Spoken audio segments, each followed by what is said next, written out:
My aunt told the family I brainwashed Grandpa out of his $2.2 million fortune, until his nurse testified I was the only one who visited in 5 years. The accusations started the day after the will reading. My phone exploded with texts from cousins I hadn't heard from since high school. Uncle Pete called me a manipulative snake. Aunt Diane posted on Facebook about elder abuse and tagged half the family. My mom, caught between her brother and her daughter, kept saying we needed to talk this out like adults.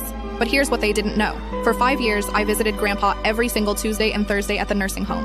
I'd bring his favorite butter cookies from the Polish bakery across town. We'd watch Jeopardy and he'd yell answers at the screen, getting maybe 30% right but feeling like a genius.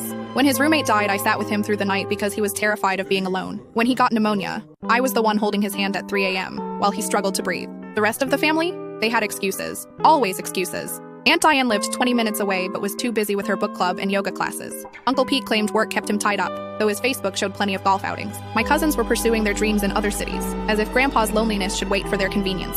They sent cards on his birthday, called on Christmas maybe.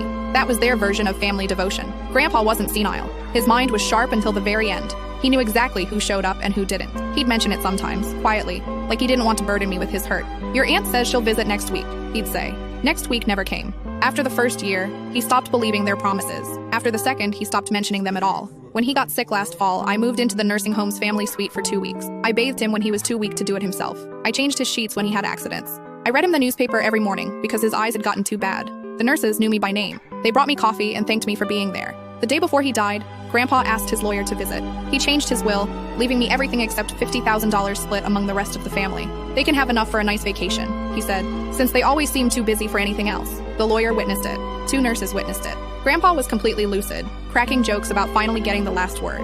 At the will reading, you could hear a pin drop when the lawyer read the amount. Then came the explosion. Aunt Diane screamed that I'd poisoned Grandpa's mind. Uncle Pete threatened to sue. My cousins created a group chat called Justice for Grandpa and started planning their legal strategy. They hired a lawyer who specialized in contesting wills. They claimed undue influence, diminished capacity, coercion. The hearing was set for next month. My family stopped speaking to me entirely. My mom tried to play mediator, but eventually chose her brother's side. "Family is family," she said, as if I'd forgotten that during those 5 years of Tuesdays and Thursdays. Yesterday, I got a call from Grandpa's primary nurse, the one who'd been with him for the entire 5 years. She'd received a subpoena to testify. "I'm going to tell them the truth," she said, "about who was there and who wasn't. About the Valentine's Day your aunt promised to visit and didn't show. About the birthday your uncle forgot completely. About all of it." Then she said something that made my blood run cold. "There's something else you should know. Something I found in your grandfather's medical files from his last month. Something that changes everything about this case."